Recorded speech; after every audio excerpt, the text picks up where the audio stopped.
The learning objective for this project is Unit 10 Climate. This learning objective directly supports our project because decreasing albedo and positive forcings are core examples of climate feedback loops that accelerate global warming. Understanding how albedo affects Earth's energy balance can help students clearly see why human-driven changes can trigger rapid and self-reinforcing climate impacts. Hello, welcome to our project for Earth Science 1050, How Albedo Shapes Our Climate, Feedback Loops and the Urban Heat Island in New York City. In this video, we'll explain what albedo is, how feedback loops amplify climate change, and how New York City's low albedo surfaces intensify heat. We'll also look at solutions that can increase reflectivity and reduce climate risks. So, what is albedo? Albedo is the measure of how reflective a surface is. A surface with high albedo, like snow or clean ice, reflects most incoming sunlight. However, low albedo surfaces such as asphalt or dark rooftops absorb sunlight and get much warmer.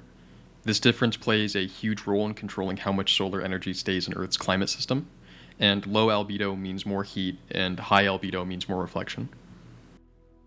Why albedo matters. Energy balance.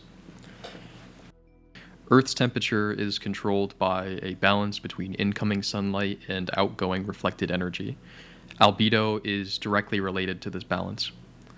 When reflectivity decreases, Earth absorbs more solar energy, which in turn causes warming. When reflectivity increases, more energy is bounced back into space, which creates cooling.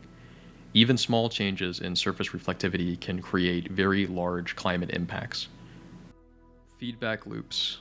Ice albedo cycle. In Unit 10, we learned that a feedback loop is a process where a change reinforces itself. The ice albedo cycle is one of the strongest positive feedback loops in Earth's climate system. As global temperatures rise, ice begins to melt. When ice melts, it exposes darker surfaces like water or land, which have a much lower albedo. These surfaces absorb more heat, which in turn causes more warming, which then melts even more ice. This self-reinforcing loop is one reason why polar regions are warming faster than the rest of the world. From global to local, why cities behave differently. Albedo is not only important in polar regions. Cities also drastically change in reflectivity. New York City is covered in dark materials like asphalt, tar roofs, and concrete, surfaces that absorb huge amounts of sunlight during the day. These low albedo surfaces heat up quickly and they cool down very slowly. Tall buildings trap this heat between them, creating what's known as the urban canyon effect. Together, these factors set the stage for the urban heat island. The urban heat island in New York City. The urban heat island effect occurs when cities become significantly warmer than nearby rural areas, especially at night. Low albedo is one of the main drivers of this effect in New York City. Dark roofs and asphalt absorb very intense heat during the day, and concrete stores that heat and slowly releases it overnight. As a result, New York City can remain 8 to 12 degrees Fahrenheit hotter than surrounding areas.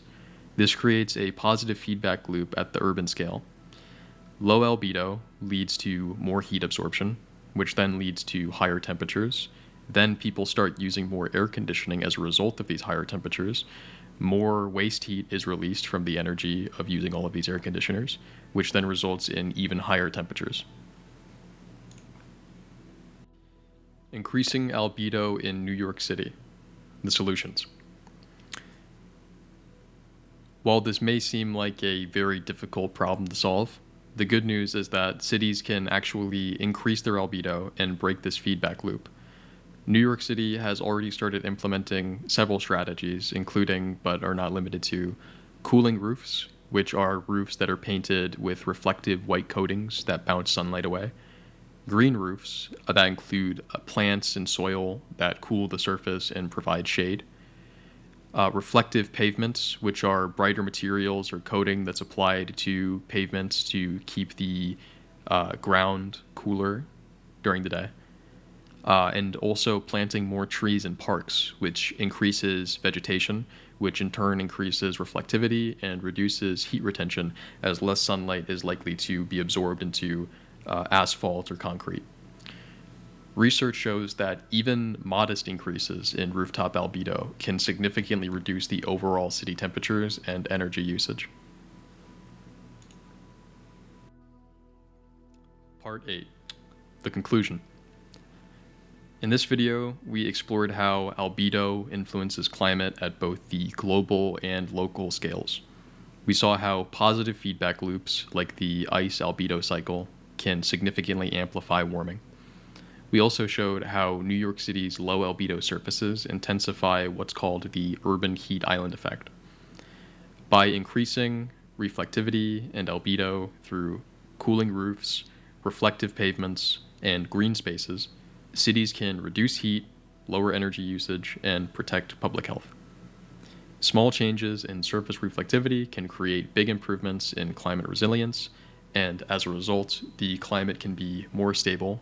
And if these changes were to be implemented in most urban centers, then the albedo of the Earth would generally be increased, which in turn would help fight back against global warming. Thank you for watching.